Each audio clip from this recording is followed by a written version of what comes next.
Subscribe to my channel and hit the bell icon so you never miss any video from my channel. اور آج کی رات جو اتنی مبارک رات ہے، جس مولود کے صدقے میں آج کی رات رحمتوں کا یہ نزول ہو رہا ہے، وہ سبب جو ہستی ہے اس ہستی کا نام بھی علی علیہ السلام ہی کے نام پر رکھا گیا۔ اور یہ بات یاد رکھیے گا کہ یہ وہ ہستیاں ہیں، یہ وہ ائمہ طاہرین علیہ السلام ہیں کہ جن کے نام اس ہستی نے رکھے ہیں کہ جو لم یلد ولم یولد ہے۔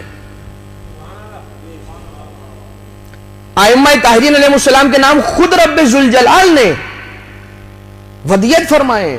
یہ نام علی، نام محمد، نام علی، نام موسیٰ، نام جعفر، نام باقر، یہ سارے کے سارے نام فقط نام ہی نہیں بلکہ جو القاب ہیں ائمہ طاہرین علیہ السلام کے، یہ بھی من جانب اللہ ہیں۔ جب ائمہ من جانب اللہ ہیں تو پھر نام بھی من جانب اللہ ہونے چاہیے۔ تو 10ویں امام علیہ السلام، مگر 10ویں امام علیہ السلام کی ولادت کے بارے میں چلیے ابتدا میں کچھ مختصر معلومات خدمت میں آپ کی عرض کیا جائے۔ سن 214 ہجری ولادت ہو رہی ہے 2 رجب المرجب سرکار امام علی ابن محمد النقی الہادی علیہ السلام کی۔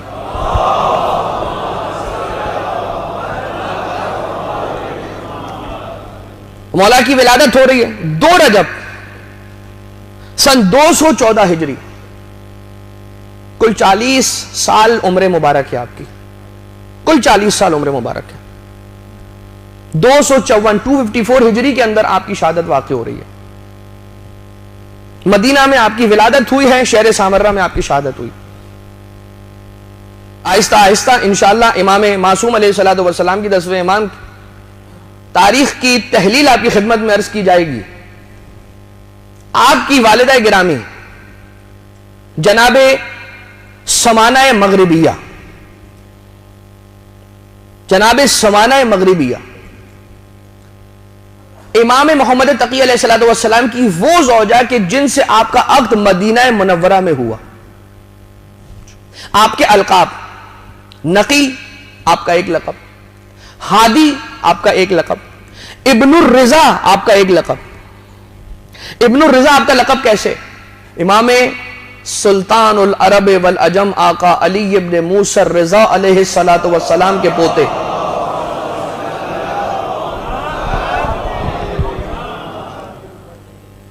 آقا امام رضا علیہ السلام کے پوتے ہیں آپ، یعنی امام علی رضا، امام محمد تقی علیہ السلام، امام علی النقی علیہ السلام